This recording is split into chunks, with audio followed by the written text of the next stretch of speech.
Sympa la vue. Tu peux nous dire ce qu'on fait sur le toit du théâtre Gralin? Si on est là, Kim, c'est parce que je t'emmène dans les coulisses d'un des plus beaux théâtres nantais. Allez, suis-moi en bas, je t'emmène visiter.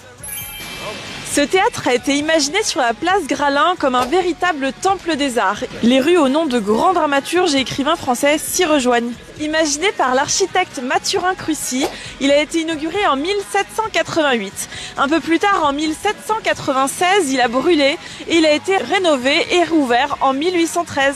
On a l'impression d'être devant un temple grec avec ses colonnes. Oui, tu as raison. Elles sont justement là pour rappeler que la culture est aussi importante qu'un lieu sacré.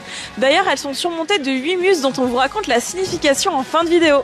Bienvenue dans le hall où tout commence. Ici, c'est un peu le salon d'accueil avec les grands escaliers qui mènent jusqu'au foyer. 2 dramaturges célèbres qui accueillent les spectateurs. Il s'agit de Corneille pour la tragédie côté jardin et de Molière pour la comédie côté cour. Carrément, on sent l'ambiance déjà. Imagine les gens habillés en tenue de gala en montant cet escalier. À l'époque, on regardait les spectacles à la lueur des bougies. Les entr'actes servaient donc à les remplacer. Les spectateurs se retrouvaient donc ici, entre 2 actes. C'est chic, les dorures, les lustres, ça donne le ton juste avant d'entrer dans la salle. Nous y voilà, la salle de représentation. Ici, 800 personnes peuvent assister au spectacle. Et t'as vu la cape rouge là-haut, juste là? Eh bien, c'est la cape du dieu Momus, dieu de la raillerie. Et il paraît qu'il sera arrivé en retard à une représentation, et c'est pour ça qu'il est coincé entre la réalité et la peinture. À la différence des autres théâtres où les sièges sont rouges, ici, ils sont bleus.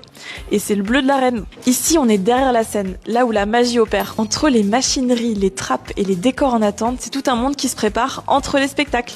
On se trouve ici dans le grenier, juste au-dessus de la salle de spectacle. C'est ici qu'on stocke les machines à vent, à pluie ou à tonnerre qui servaient autrefois à animer les spectacles. Et pour Nantes, t'aurais pas une machine à soleil plutôt? Aujourd'hui, si, et aller sur le toit. Viens, je t'emmène. Les voilà, les muses. Depuis plus de 200 ans, elles veillent sur le théâtre et sur Nantes. Chacune représente une discipline artistique et elles nous rappellent que l'art est au cœur du lieu. Attends, normalement il n'y a pas de 9 muses?